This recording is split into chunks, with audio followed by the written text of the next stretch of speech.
Donc, Christophe me dit qu'on peut prendre quelques minutes pour peut-être une ou deux questions, malgré le retard.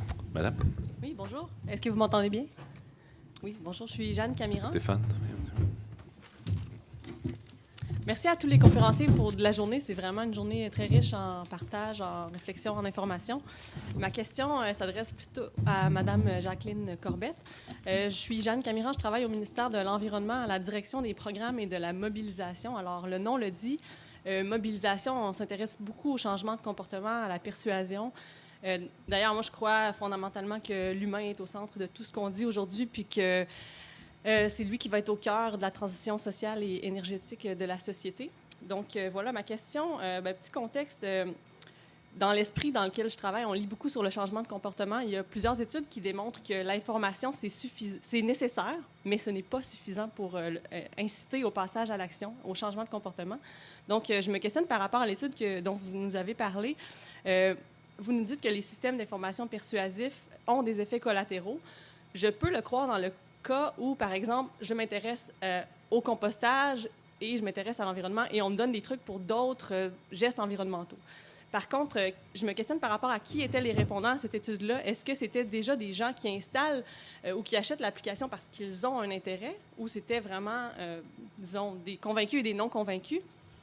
Et la deuxième partie de ma question, c'est est-ce qu'avec des systèmes d'information persuasifs, on peut aller chercher des gens non convaincus et comment? Et voilà. Ben, c'est une excellente question. Les participants, oui, ils sont ceux qui ont volontairement accepté d'utiliser ces outils. Donc, normalement, ils sont des gens qui sont déjà sensibilisés au sujet des changements importants pour l'environnement, le développement durable. Mais par contre, il y a ceux qui ne sont pas. Alors, dans les 600 participants, il y a une gamme on a aussi mesuré le Green Identity. Alors, leur propre opinions, avis vers l'environnement. Il y a une variation entre les personnes et on voit quand même qu'il y a des impacts des systèmes. Mais oui, ça c'est un grand défi. Comment inciter les gens qui ne sont pas convaincus de ce besoin de changement d'utiliser ce genre de système? Je n'ai pas la réponse à cette question, mais je crois avec la collaboration entre les organisations qui facilite, pas seulement, comme tu dis, la communication, le transfert d'informations, mais de rendre l'activité plus facile. Alors, avec des outils comme la réalité virtuelle, de pratiquer ces comportements, etc., on peut attirer des gens parce que c'est plus intéressant, mais aussi encourager des comportements plus éco-responsables. Mais ça c'est vraiment un défi aussi d'attirer ces gens à utiliser ce genre de système. Oui, bonjour, mon nom est Carl Maltais. Je travaille pour le gouvernement. Et ma question aussi s'adresse à Madame Corbette. En fait, vous avez étudié les systèmes persuasifs positifs. À Québec, on vit des systèmes persuasifs négatifs, médiatiques. Et je me demandais si votre recherche permettrait de démontrer une responsabilité éthique face à ces pouvoirs persuasifs négatifs, qui sont souvent les radios, par exemple, qui vont aller nier des choses. Donc, le côté négatif peut avoir un effet aussi puissant, on pourrait dire. Ben oui, même si on peut avoir des impacts positifs, on peut aussi avoir des conséquences inattendues ou négatives. Dans notre étude, on a aussi regardé, comment on dit en anglais, le rebound effects. Alors, si on utilise ces systèmes, on change des comportements dans un domaine, est-ce qu'on, par contre, on adopte d'autres comportements qui sont moins éco-responsables? On a trouvé que généralement, ces systèmes diminuent ces effets négatifs. Mais des autres systèmes négatifs, ça, c'est la conception des systèmes. Alors, c'est quoi le but? Comment ce but est implantés dans un système d'information. Ça, c'est le choix des fournisseurs de ces systèmes. Bon, il faut dire que dans notre étude, ce sont des fournisseurs d'électricité, des villes et des employeurs. Alors, ils ont leur propre but. Ils ne sont pas des systèmes neutres. Ce n'est pas seulement des informations ou des outils neutres. Il y a un but derrière tous ces systèmes. Et là, c'est les personnes, les organisations qui ont décidé quels sont les comportements qu'ils veulent encourager ou inciter. Alors ça, c'est plus au niveau, moi je crois que c'est stratégique au niveau de la gestion ou l'implantation de ce genre de système. Bonjour, donc Laetitia Ndota, doctorante en droit municipal à l'Université Laval et l'Université Grenoble-Alpes. Moi, j'ai une petite question pour le professeur Rousseau et Madame Nelson. En fait, avec l'ajout de l'article 24 de la loi 122 qui vient ôter l'obligation d'approbation par voie référendaire qui a été offerte aux citoyens, est-ce que et finalement la substitution avec d'autres outils comme le conseil consultatif d'urbanisme, est-ce que finalement les citoyens ne sont pas retirés un petit peu d'une part de leur participation à la démocratie locale, et est-ce que c'est indirectement, ça les pousse à aller vers d'autres voies juridiques comme les tribunaux municipaux, voilà. En cas de contestation, je veux dire. Oui, donc merci pour votre question. Donc effectivement, il y aura cette possibilité-là pour les villes d'abolir les référendums, mais ça ne sera possible que donc, la condition prévue par la loi, c'est qu'une ville qui souhaite mettre fin au processus d'approbation référendaire doit adopter un règlement sur la participation publique et une politique en fait de participation publique qui elle-même devra être conforme à un règlement du gouvernement qui fixera un certain nombre de balises minimales. Donc, l'idée, c'est pas tant de retirer les citoyens du processus, c'est d'un peu de modifier leur rapport. Mais c'est quand même important parce que, que les citoyens aient une place, personne ne remet ça en question. Mais maintenant, la question, c'est plus de savoir qui a le dernier mot. Tout le monde est d'accord pour dire que les élus ont une place importante dans le processus et que les citoyens ont une place importante dans le processus. Ça fait consensus. Ce qui fait moins consensus, c'est qui a le dernier mot. Donc, avant, grâce à la procédure, ou bien encore en ce moment, puisque ça n'a pas encore changé, donc grâce à la procédure d'approbation référendaire, c'est les citoyens, de manière très localisée, puis il y a plein de critiques qu'on peut faire au processus d'approbation référendaire, mais quand même, à la fin, les citoyens pouvaient avoir le dernier mot sur certains changements au règlement d'urbanisme, alors que maintenant, ce sera plutôt les élus qui auront le dernier mot. Jusqu'à quel point ça veut dire que les citoyens, finalement, on va les écouter parler, mais qu'on ne prendra pas vraiment en compte ce qu'ils vont dire? On ne le sait pas parce que le modèle, le règlement gouvernemental qui fixera les balises minimales de la politique de participation publique n'est pas encore sorti, mais il y a un rapport qui est sorti. Le rapport n'est pas particulièrement innovateur. Donc, à chaque fois qu'il est question dans le rapport, donc un rapport qui fait des recommandations au gouvernement en vue de l'élaboration du règlement là, sur les politiques de participation publique, à chaque fois dans le rapport où il est question de mesures vraiment innovantes, vraiment plus, j'allais dire, radicales en termes de participation citoyenne, comme par exemple un droit d'initiative citoyenne, de dire que non seulement il faut qu'il y ait une politique de consultation, que les élus consultent dans certains cas, mais on pose la question à un moment donné dans le document de dire est-ce que parfois on ne pourrait pas permettre aux citoyens, par une pétition par exemple, de forcer la ville à tenir une consultation sur un sujet pour lequel la politique ne prévoit pas de consultation. Donc, idée intéressante, puis là tout de suite c'est un peu balayé, on dit qu'il n'y a pas de consensus, évidemment qu'il n'y a pas de consensus, les unions municipales ne voudront pas, donc il n'y a pas de consensus, donc on ne va pas dans ce sens-là. Alors il y a des chances qu'effectivement, si le règlement du gouvernement est un peu à l'image du rapport qui fait un certain nombre de recommandations eu égard à ce futur règlement, ça risque de ne pas être particulièrement. Il y a des éléments intéressants. Là, on dit qu'il faut faire des consultations en amont et non pas seulement en aval, où il est un peu trop tard pour les citoyens pour avoir une influence. Donc, il y a des choses intéressantes, mais globalement, je pense qu'il y aura une perte de pouvoir citoyen.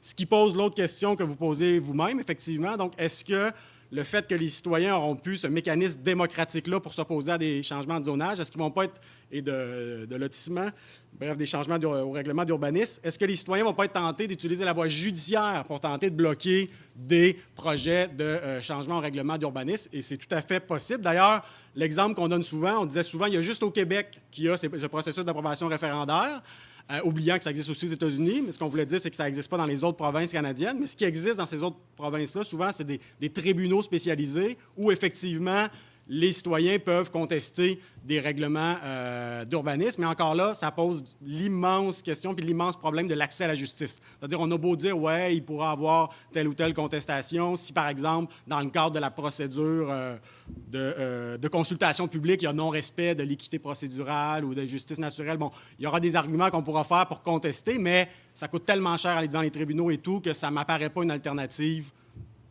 plausible, crédible, appropriée dans le contexte actuel de l'accès à la justice au Québec qui ne va pas changer demain matin, malheureusement. Je ne sais pas s'il y a quelque chose à ajouter. Question rapide pour Guillaume et Mélissa. À vous entendre, j'ai l'impression que les municipalités disposent des moyens juridiques suffisants pour mener la transition énergétique. Est-ce que l'enjeu n'est donc pas tant d'avoir des nouveaux moyens juridiques, mais plutôt de mettre en œuvre les moyens existants? Oui, tout à fait. Surtout, en fait, avec les dispositions habilitantes générales dont on vous a parlé tantôt, qui sont ajoutées par la loi 122, qui sont donc tout nouveaux. Alors, je pense qu'à partir de là, à partir du moment où il y a une disposition habilitante qui dit aux municipalités, vous pouvez inventer des nouveaux éléments, des nouvelles normes dans vos outils d'aménagement, mais à partir de là, effectivement, les municipalités les ont, les outils, ou du moins pourraient les avoir pour autant qu'elles se les donnent, qu'elles les inventent. Vont-elles le faire? On a un peu un comparatif qu'on peut faire avec la loi sur les compétences municipales, donc qui a été adoptée il y a une douzaine d'années, où il y a aussi, donc, dans les matières autres qu'aménagement et urbanisme, des compétences assez larges, même une compétence générale pour les municipalités pour adopter toutes sortes de règlements. Et finalement, ce qu'on remarque, c'est que ce n'est pas utilisé de manière très, très large, parce que dans le fond, c'est quand une municipalité, elle innove au niveau juridique, dans le but de consacrer une innovation là, sur le terrain, en ingénierie ou quoi.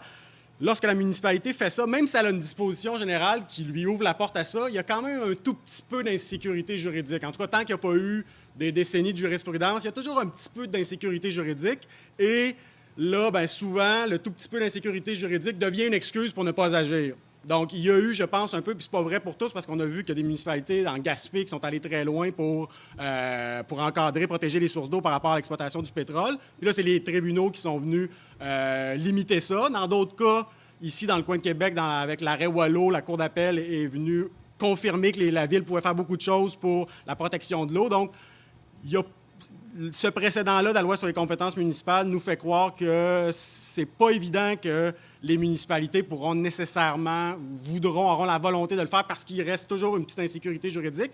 Mais avec les jugements, au bout de quelques années, espérons que ça ne prenne pas des décennies, la jurisprudence va un peu préciser qu'est-ce que permet, qu'est-ce que ne permet pas ces différentes dispositions habilitantes générales-là. Et là, l'insécurité juridique va diminuer. Et là, oui, je pense qu'à ce moment-là, les conditions seront réunies pour que les municipalités aillent de l'avant. Mais ça laisse supposer qu'il y a beaucoup d'années qui peuvent passer et ça prendra des municipalités qui prendront des risques au niveau qui agiront malgré l'insécurité juridique, qui pourront se retrouver devant les tribunaux. Donc, d'où l'intérêt de prévoir des mesures, par exemple, de solidarité intermunicipale pour que si une petite municipalité se retrouve devant le tribunal, elle ait le financement et tout. Donc, ça suppose une réflexion plus large. Alors, ce serait ça mes éléments de réponse. Ma question s'adresse à Stéphane Rousseau. Guillaume Rousseau, pardon. Humoriste bien connu. Ma question porte sur le rôle de l'État. Vous avez fait allusion à la confection des schémas d'aménagement et qui vont contribuer. Les municipalités vont contribuer à l'intérieur de ce schéma-là, de la confection du schéma, à la transition énergétique. Mais il y a, depuis quelques mois, on a créé un organisme qui s'appelle Transition énergétique Québec, dont la mission est d'établir un plan global. Et on a la misère à trouver, est-ce que les municipalités sont assujetties à ce plan qui va être préparé par Transition énergétique Québec? Moi, je voudrais vous entendre parler sur le rôle de l'État québécois qui doit jouer un rôle de leadership là-dedans. C'est lui qui approuve les 71 schémas d'aménagement des MRC. Et c'est lui qui va approuver le plan de transition énergétique Québec. Alors, selon vous, quel est le lien, quel est le leadership que le Québec, avec l'expérience que vous avez dans le secteur municipal, est-il en mesure, l'État québécois, d'assurer un leadership, d'assurer une gérance entre ces documents municipaux-là et le plan qui est préparé par Transition énergétique Québec? Parce qu'il n'y a pas de lien.